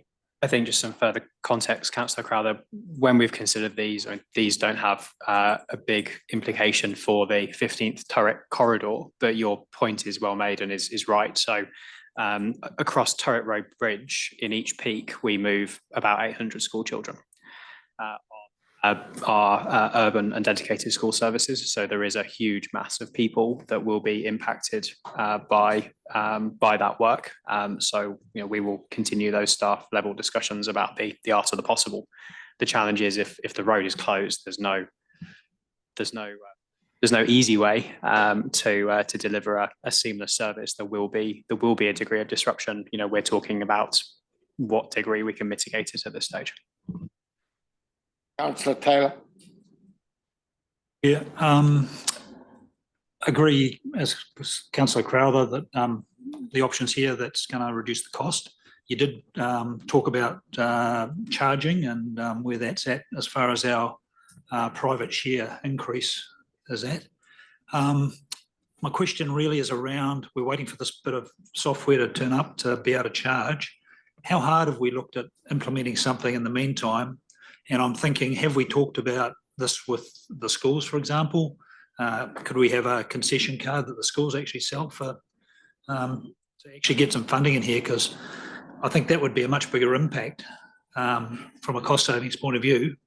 Increasing our revenue could be 3, 4, 5 times any of these options if it was implemented early. And don't know that I've got a great deal of faith in this RTS thing turning up anytime soon. So time's moving on, and is it something we should be looking at other alternatives for charging? Through you, Chair, the government has signalled that NTS is its priority for public transport during this term. So it is coming, and there is some good progress being made behind the scenes. So we're confident it will be deployed in the Bay of Plenty at some point. The challenge is an administrative one of getting something in place with what we hope will be the short time remaining until NTS comes in. You know, how do you take the money? How do you ensure compliance? It's not as easy as just a gold coin collection on buses, because then you've got the whole challenge with cash collection and cash handling. It is unfortunately not as easy as it might sound. Just given the administrative burden and the cost associated with setting something up, our advice is to wait, as frustrating as that might be. I probably just don't have as much faith in these nationally done software projects that they actually turn up at all in some cases. So to me, I think we should be having a bit of a look at alternatives. And yeah, we used to be able to do it back in the 60s. So sure we can do it again.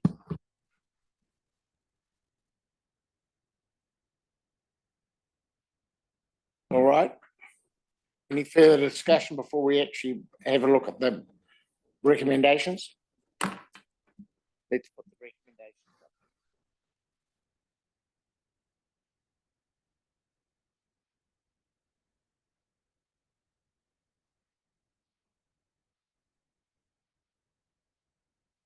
So there's four.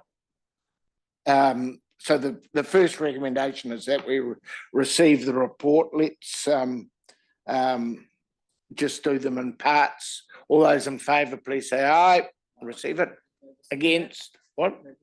I'm moving, and Councillor Crowther, I saw him wink at me. He's seconding. Just to get it out of the way. And then we go on to the substantive part, which is section 2. And how do we can go through those individually. So if we go 2A, which you can see it written on the which is the preferred option of the staff recommendation, but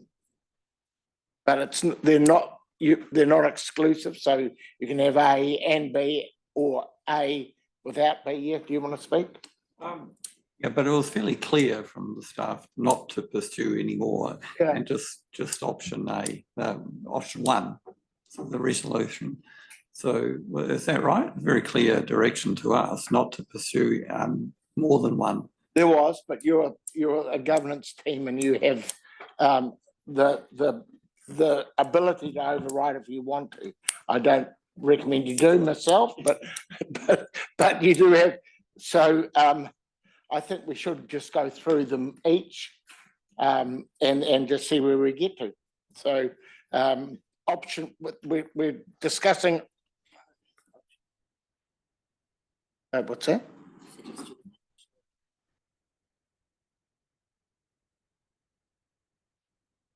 Okay, so let's do that. So Amanda's brighter than me. She's saying we should do a show of hands as we work through each option, just to see where we're looking before we actually put it to the vote. So I want a show of hands for those who are likely, and it's only the voting people here. So Ron, you don't get a vote, and sorry, staff, you don't either.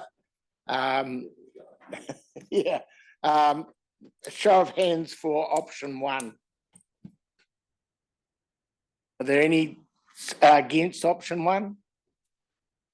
So that's got strong support. So if we went to option 2, show of hands for those who support option 2. That's pretty concise. No support there. Option 3. Looks like they're accepting the staff. Option 4. Okay, so we've got that as a feel, so we can actually discount the option, the recommendation 2B, C, and D, and we just put A as the substantive. So let's move then the rest of the 2A, 3 and 4. 2A, 3 and 4. Any discussion on those? I'm happy to move 2A, 3 and 4. Do I have a seconder? Seconder, Councillor Kurak. Any discussion? We'll put it to the vote. All those in favour, please say aye. Aye. Against? It's moved unanimously. That's where we go. So you people, thank you. You happy? Okay, so we're going to have a cup of tea. So precisely at 20 past. 5 past watch. So we'll be back at 20 past on the dot and get this cleaned up.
All right, we're back in action.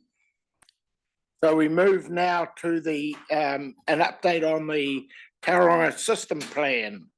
And Matthew, I think it's you.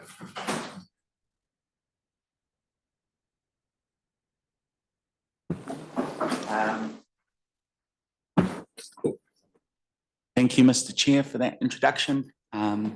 I'd just like to welcome everyone today, introduce myself as Independent TSP Partnership Program Manager. Today I'm going to be giving a brief update on the TSP, what we've been up to and where we're sort of heading. But just before I kick off, I'd just like to thank Tom McIntyre for the good work he's been doing over the last couple of months. Basically, you'll be aware that Sean Jones was previously an independent program manager and it's been taken since in-house due to funding constraints, which I'll touch on soon. So I'll now be leading the TSP program going forward. Thank you.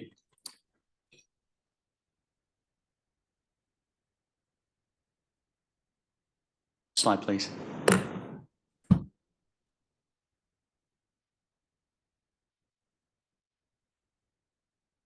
Cool. So today's agenda is pretty light touch. I'll start off by just giving a quick overview on the TSP and the management of that. Then I'll touch on terms of reference, which is something we've been discussing and was discussed at the previous joint committee. I'll then just sort of talk through TSP linkages with the Urban Form and Transport Initiative, so UFTI, and smart growth as well. I'll talk through at a high level what we're sort of looking at in the TSP for 2025. And then finally, point 5, I'll be seeking some guidance from the committee on a committee work program, and I've got a recommended option, which I'll talk through. Next slide, please. So appreciate all the committee members here today probably know this and have heard it a lot of times, but I'll just keep it high level.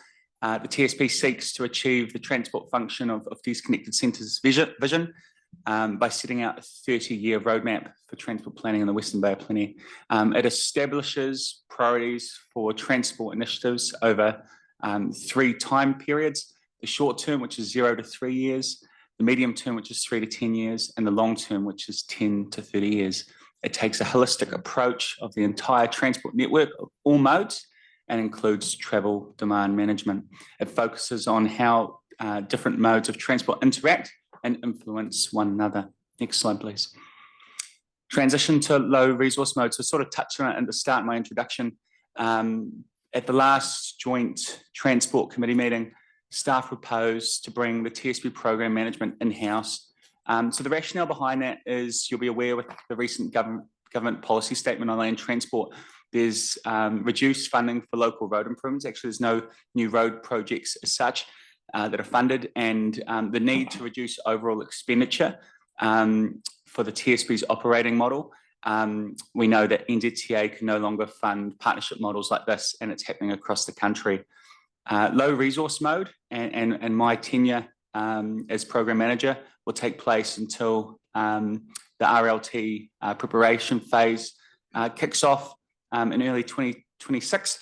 Yeah, next slide, please. Just to add to that through the chair, I think depending on where we get to with TSOF, the TSP and the RLTP process, we might move from a lower resource mode to a slightly higher resource mode, depending on what ends up in that program of work. And a program manager might be appointed independently rather than within the partnership, so within that TSP partnership, which Matthew is a part of via BRPRC. Thanks, Matthew. That's correct. Thanks, Andrew. So as mentioned, at the 8th of May TSP Partner Management Group meetings, we have 2 sort of levels of governance meetings. We've got the Partner Management Group and then the Executive Steering Group. At the PMG, it was agreed that a terms of reference was needed to clarify the government's arrangements. Basically just setting out what the function of TSP was in terms of governance and how the PMG and ESG function in terms of their roles, thinking about also the joint committee here today. So a terms of reference would simply outline membership, the roles, and those responsibilities. So you're thinking a bit about the terms of reference that we have for this various committee. It just looks something like that. So I'm proposing to draft a terms of reference and share it at the next committee meeting on the 22nd of August. Next slide, please. Yeah, Yeah, go for it. I'm sort of, I don't know if I'm flogging a dead horse or just reminding staff that in terms of the languaging around it, in terms of governance, I think we've been pretty explicit that, you know, the governance was going to be around elected councillors at this table, is my understanding. So I'm just struggling to sort of see where the little lines are going from TSP governance. Can you clarify that, or is that just from an outdated slide that's now just talking about management? So just to answer your question, to the right, so you've got your partner management group, your executive steering group, then reporting up to yourselves in this committee. The arrow that is has been omitted there, that should be there, is showing that TSP governance reports up to political governance. I guess my question is, what is TSP governance? Because it's not the executive steering group, because we've already established that. It's not the partner management group. So I thought we were the governance group, and I don't understand why there's another layer of governance, which was the very thing we tried to get rid of when we had a direct. So through the chair, if I may, my read of this is that the dotted lines in the TSP governance box is trying to show effectively what's TSP management. So it's not a box. The TSP governance thing isn't a thing or an entity in its own right. It's just showing that those two boxes there are. But perhaps we should be referring to that as TSP management rather than TSP governance. Very, very good. Thank you. The governance is being provided by the elected members. Yeah. No more questions on that. Thank you. Next slide, please, Amanda. So urban form and transport initiative. So one of the actions from the previous joint committee meeting was just to give a bit of an update on UFTI, and so we've just tied it into this presentation. So UFTI's purpose is creating an integrated land use and transport program for the Western Bay of Plenty. It's a collaborative approach, as you know. It's led by Smart Growth, and it involves NZTA, Western Bay of Plenty District Council, Tauranga City, the Regional Council, iwi and community leaders. And it sets out UFTI a comprehensive delivery plan to ensure coordinated development and transport solutions. Next slide, please, Amanda. How the TSP links to UFTI. So TSP ultimately takes the concepts of UFTI. You'll be familiar with the connected centres vision, and it sets out a program and project level for planning and implementation over the long term. The key connections between TSP and UFTI, we've got shared objectives. So both TSP and UFTI aim to create a sustainable, efficient, and integrated transport system. Collaborative projects, we have joint initiatives that leverage the strengths of both programs between joint partners, and then integrated planning processes, so coordinated planning efforts to ensure implementation is effective of the transport strategies that we develop. Current TSP work plan alignment with the government policy statement. So the TSP program is ultimately reviewed every 3 years through the transport system operating framework. You could liken it to the prioritisation process that takes place for projects in the regional land transport plan. Projects within the TSOF are prioritised with a high, medium and low ranking, and they are ranked accordingly, basically in a big spreadsheet. It occurs in advance of the government policy statement on land transport and the next RLTP initiation, which will take place from early next year. The rationale for why we do the TSOF is ultimately to ensure the TSP program is fit for purpose to the political environment of the day. The long-term picture that we're trying to achieve in TSP doesn't change, but just ensuring we've got some broad alignment there for the government at the time. Next slide, please. So where we're heading for 2025. So I think Andrew's point was quite clear. In my role, I would expect that we're continuing the good work of the partnership and the collaborative model that we have between the TSP partners, and continuing the staff level of governance between the PMG and the ESG and the political governments through this committee.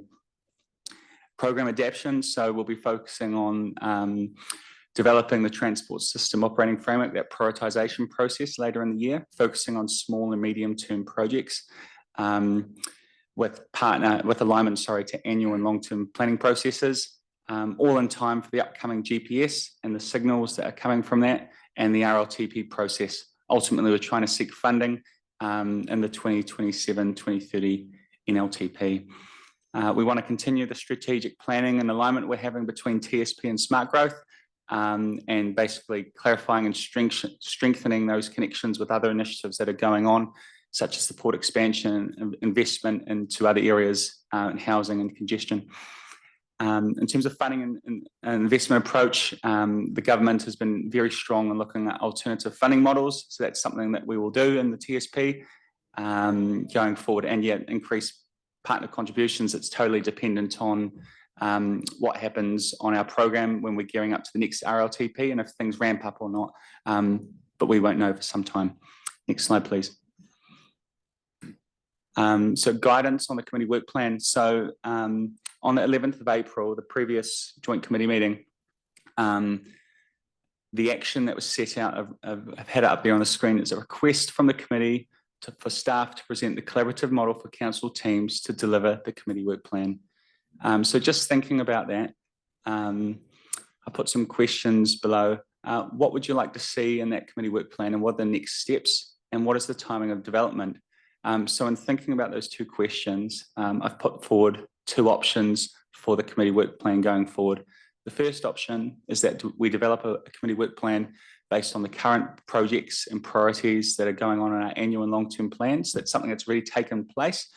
Or the recommended option, which I've already spoken with across the partners and their support for, is wait for our transport system operating framework review process to take place later in the year, and that will ultimately recalibrate our program going forward for the next RLTP process, and that would negate the need for an interim committee work plan.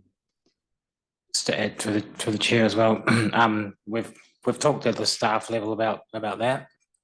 I'm very comfortable with the way that we're collaborating across projects and delivery at this stage to bring that recommendation forward to you. So it's totally up to the committee as to what way they want to go forward, but we feel that as a group of staff across transport within the sub-region, we're managing to deliver quite well, and this forum acts as a really good medium for us to support that and make sure that we're making the decisions with the right people in the room. So just wanted to add that context.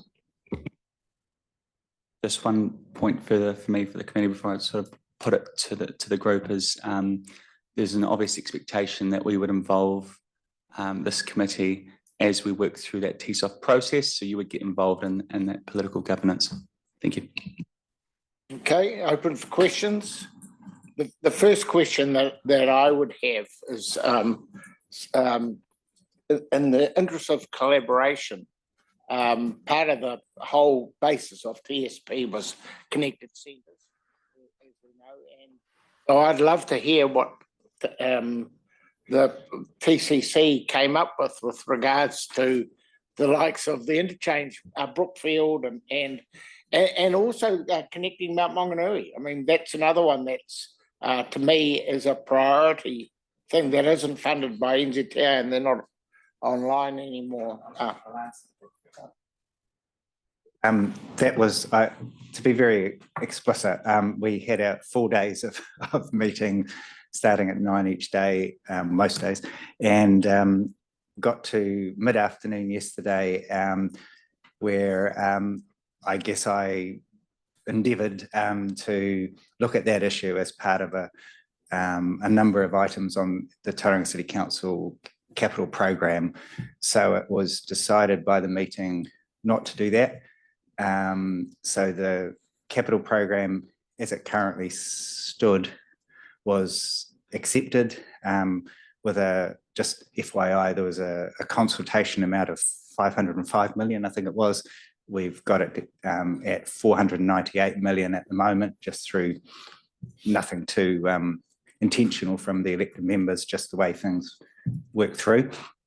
But there were a list of a few things that that had been raised by submitters that I was keen to to discuss, and I guess just being transparent about it, we that wasn't successful.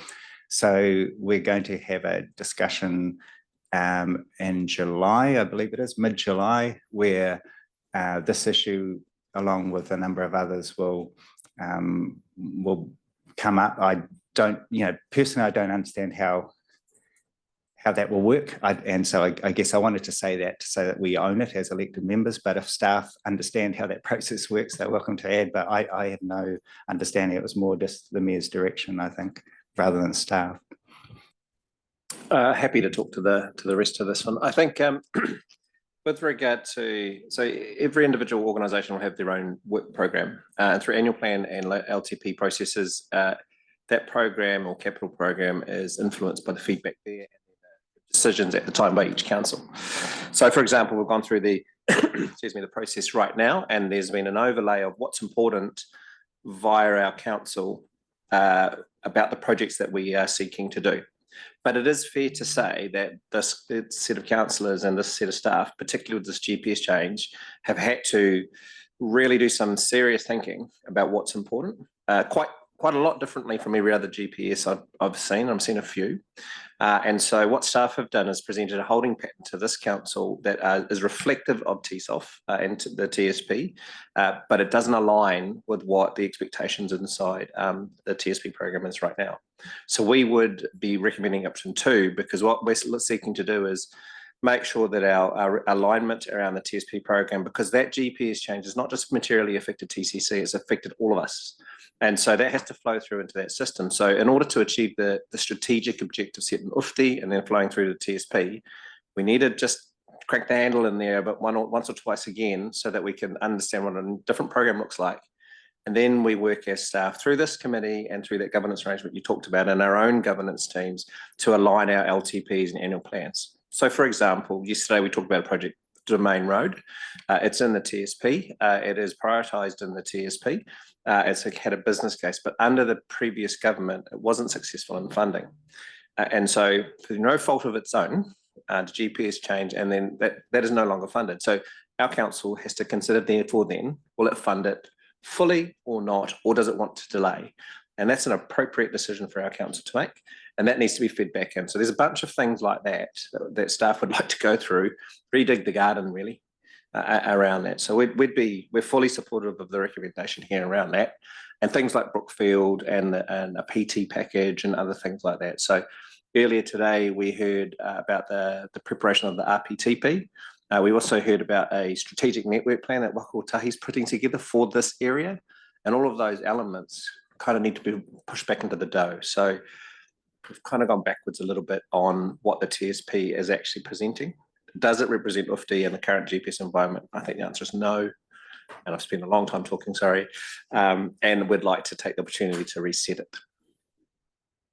Well, I answered a question there. Through you, Chair, I'll just add a bit to Mike's good words there. It can be easy, and there might be a misconception that when Mike talks about cranking the handle, that means that there's no progress being made, that we've gone back to planning and not delivering. What I'd like to give the committee some confidence about is across all the partners, we've actually got very full work plans at the moment. For example, Regional Council, we're doing efficiency and optimization reviews of our networks.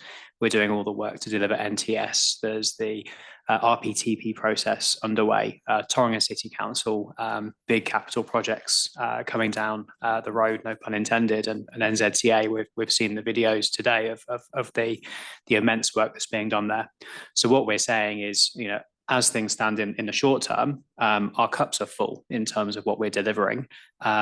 But in terms of where we take this medium to long term, there is a plan in place to go through TSOF and our various planning processes, because we acknowledge there is a need to reset that medium term in light of where we find ourselves with the national landscape. So I just wanted to, I guess, give the committee some confidence that there is still a lot of work being delivered, even though we're trying to adjust to the winds of change. Thank you for those responses. my concern, and I said it in the submission to TCC, is not that we're looking for money now for the likes of the Brookfield interchange, but if we want to get an effective transport operating system for public transport long term, we need to be thinking about these things, and we need to have it in our plans so that otherwise, yes, we understand that NZTA is constrained financially at the moment, and we recognise that, but if we don't have it in the plan, if things change, we won't be in the pecking order to further optimise our public transport operating system, and so that was the reason that I wanted it included. Councillor Crowther. To reassure you, the Brookfield public transport improvements, which I presume is the quote unquote interchange, and I think that's probably the key point. Is it an interchange? Is it not? But it is in FY 2029, and it's for 3.437 million in our budget, as that's the default option. What I was going to suggest was to get staff to prepare a brief paper on whether we could actually do some early work to come up with a plan, because I think to my eyes, and anyone in the room who has other thoughts on this, please chip in, because this is a long-standing issue, is that the hardest part of this project by far is figuring out what the heck we're talking about.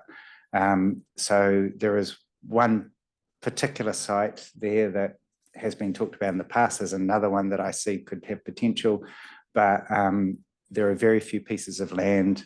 There are even fewer pieces of non-privately owned land. So I think that's the key issue, is can we even do a solution that will meet the needs? I would prefer that happen before 2029 financial year. And then we'll know what we're talking about. And because we could have to put in more money or less money. But as it stands at the moment, it is a crucial missing piece. So there is. And I don't know, with staff, you're going to address connecting Mount Maunganui later, eh? Or...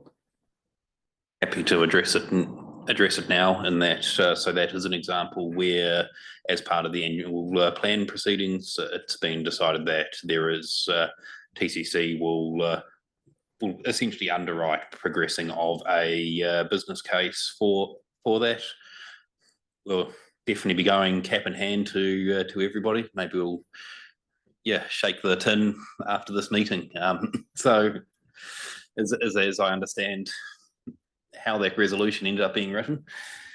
So yes, things are underway. The word wait maybe is giving you a little bit of uncertainty when really it shouldn't be, in my mind, and that wait is actually we're going to be proceeding fairly soon with starting the development of TSOF version 3. So after annual plan deliberations, so we've also heard some other items that our council wants us to be pulling into this and going through a little bit of detail, so that when it does come to this forum, to the council meetings and the like, you understand that everything in that list isn't just an option. It's, you've got maybe 1 or 2 or 3 different ways of delivering it and the funding associated with that. So there's a whole lot of work happening behind the scenes.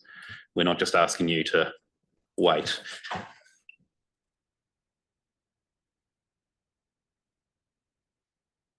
Oh, Councillor Taylor, sorry. I'm going to stand like a broken record, and I'll continue to sound like that. The bus contract for 2027, just looking to see if that's on the plan, and are we progressing something at the moment that So there is a lot of work going on behind the scenes in terms of regional council's procurement plan for the end of that contract. What I would say is, from a TSP perspective, the future network that we want to operate and the infrastructure required to support it is absolutely in the domain of TSP. In terms of how regional council go about procuring that network, that is very much something that's owned by the regional council and would be going through regional council governance processes.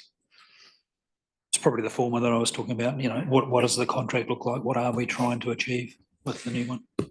The big thing will be understanding what sort of appetite there'll be from our funding partner in NZTA in terms of increasing contract costs in 2027, or what ability we will have to generate additional revenue to fund additional services. So it's about understanding what we'll have available to us to fund a high level of service.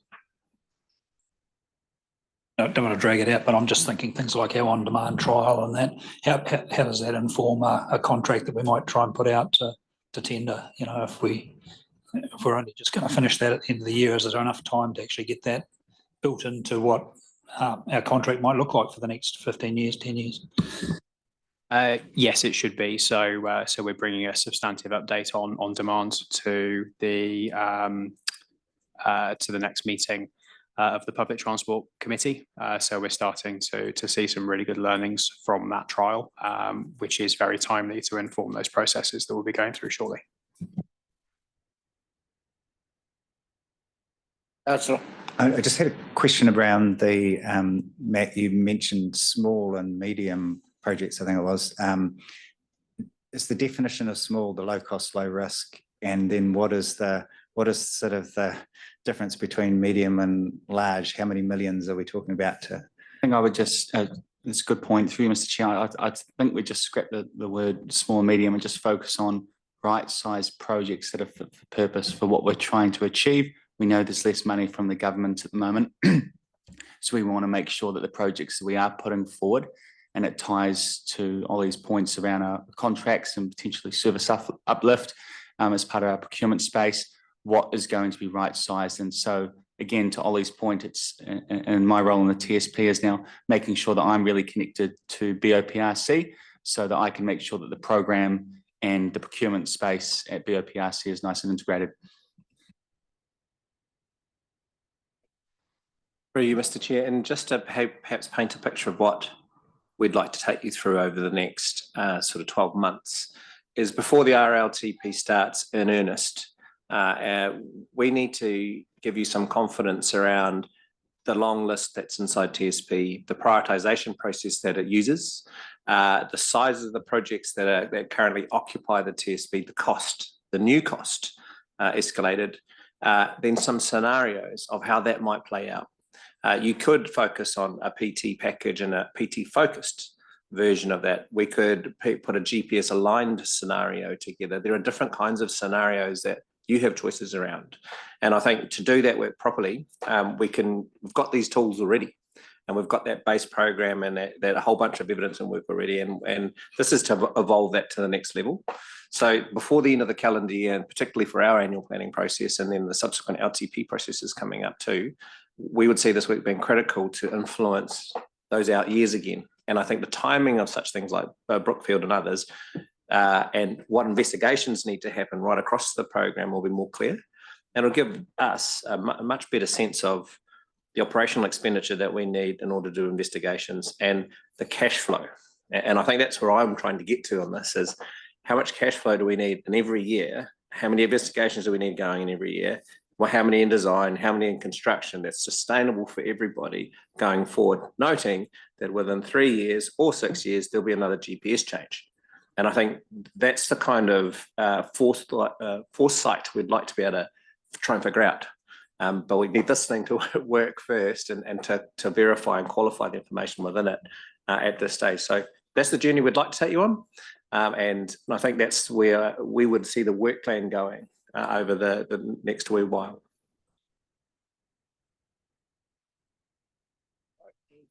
Discussion. So are you looking for an outcome with your two options there? Please. So No. No? No, we're not seeking. Oh, no, good. But what about just an indication of where people are sitting regards the development of the work plan, or to wait for that review?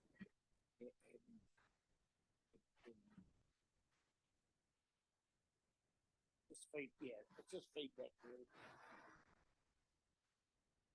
quite happy with the recommended option. I think it's more just, I'm probably like my colleague here, for pretty much everything keen for process to take place properly, but for it to be as fast as possible. And I know that's the tension that everyone feels in the room, but I think the sooner we kind of get clear on what the heck we're doing, the more we can have these trade-off discussions, because that's where we've got to get to before too long.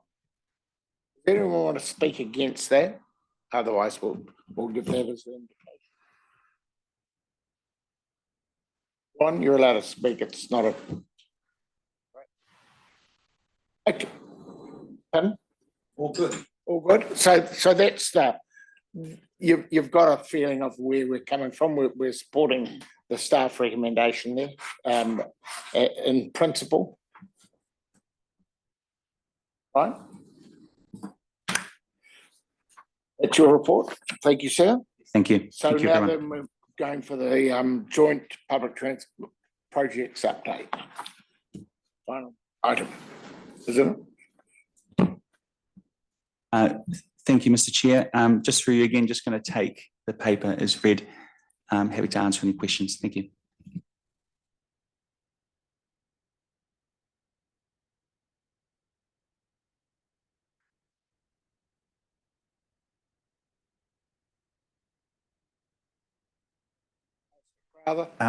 Just, I think I've asked this question last time too.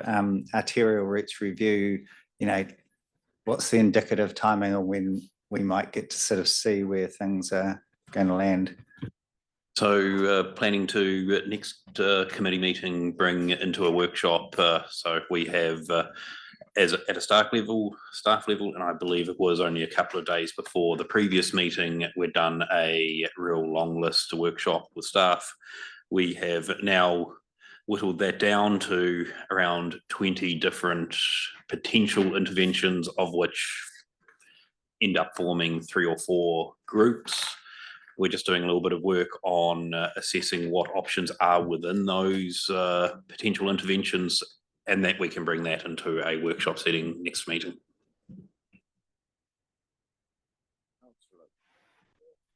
At the top of page 33, a reference to the on-demand trial, and there's a process being happening currently to seek to extend that trial. What sort of period are we looking at extending that on-demand trial for? Through the chair, thanks for your question. So at this stage, it's a 2-step process. So we're bringing to the PTC at its next meeting a monitoring report, which will consider parameters for how we define the success or otherwise of that trial to take it beyond the current extension, which is to April 2026 to December 2026. So we've got options up to 2026 December. Yeah. Yeah, Daniel. Just want to give a couple of updates from our perspective. Firstly, our GM for infrastructure, Cedric Crowe, is leaving us. So I just want to acknowledge the work he's done and the input he's had into this committee, but transport and infrastructure generally. And also just give a heads up that actually our council's got a site tour of all the NZTA sites that were discussed this morning in Tauranga West and TNL1 and so on. So that's John and I are looking forward to that this afternoon, and we'll learn a lot more there. So just want to give you those updates. Thank you. Talking of Western Bay and the Omokara roundabout, is there any? I'm thinking of park and ride, and is there land there available for a park and ride? Is that something that we need to be thinking about now that for this committee, now that we've brought you into this committee? So in our long-term plan, we have park and rides for Omokara and Te Puna in the plan there. I think they were pushed out a wee bit, but they're in there somewhere. So that's that they will definitely be necessary once the TNL is built and you can have a great public transport link from Omokara on a fast highway into town. I think that'd be a really positive move. So that's definitely in the plans.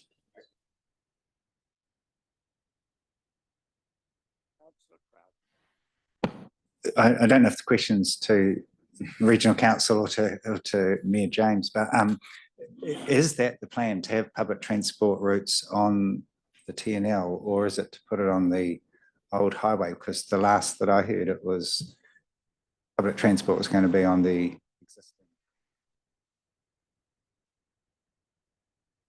So through the chair, we undertook a business case, public transport services and infrastructure business case. It was under different central government settings. But what that showed was that with the congestion relief on the existing state highway when the TNL opens, it would be preferable to run public transport on the current state highway. The reason there being that you could offer a quick journey in from destinations in the Western Bay, but as well as serving Tauranga CBD, you could also provide a connection to centres like Bethlehem, where there is a degree of demand in from the Western Bay. Obviously, that's something that we will need to revisit as we go through the TSOF process in light of current settings. That business case also looked at a very high level at the suitability, feasibility of park and rides along that corridor. So we'd be very happy to share that high level work with our colleagues at the Western Bay if and when they start looking into those, should they be funded through Western Bay channels. That'd be great to see that. In answer to Glenn's question, I've not seen any work done on that at this point. I know the original TNL2 plan was to have a T2 or T3 lane in there. That's no longer the case. Look, you can see benefits of having a fast journey, express journey from Omokoro into Tauranga, but you can also see the benefit of picking up people in Whakamoa and Te Punu and Bethlehem and so on. So there's pros and cons. You might end up with both, frankly, but who knows?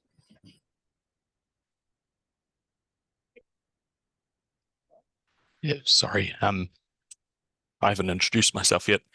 My name's Anthony Pearce. I'm a transport planner at TCC. And as part of the State Highway 2 revocation work, when as part of TNL opening, Western Bay is obviously going to be involved in that as well with TCC. So if Western Bay was wanting changes to the existing highway, then that would be part of that process if you were wanting to try and install any bus or transit lanes on the old highway. Yeah. So we're doing similar, working with NZTA through the revocation process.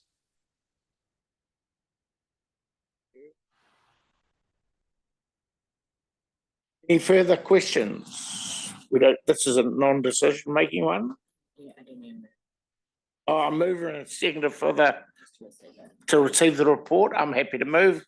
Councillor Crowther will second. All those in favour, please say aye. Against? Carried. Before we close the meeting, I'd like to acknowledge the presence of Clayton Mitchell, a previous Tauranga City Councillor, previous MP, now a consultant and working on the Waters Done Well project. And if I could, invite him to share lunch with us. If you have any questions around Waters Done Well or any other questions in the chat, would that be acceptable? That's fine. Welcome, Clayton.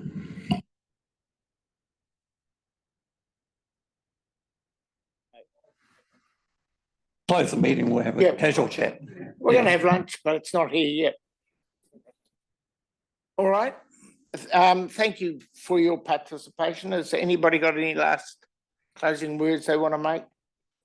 There have been none. Thank you, NZTA, for your participation, albeit that I was a little bit concerned at State Highway 2, the future of funding for RONs. That's a little bit of a worry. We need some certainty. But anyway, we live with what we have to deal. We deal with what we're given, and we can put some political pressure as need be on that. But thank you, Susan, for your forthcoming on that. That was helpful. Thank you, everybody. And I declare the meeting closed at 12 noon.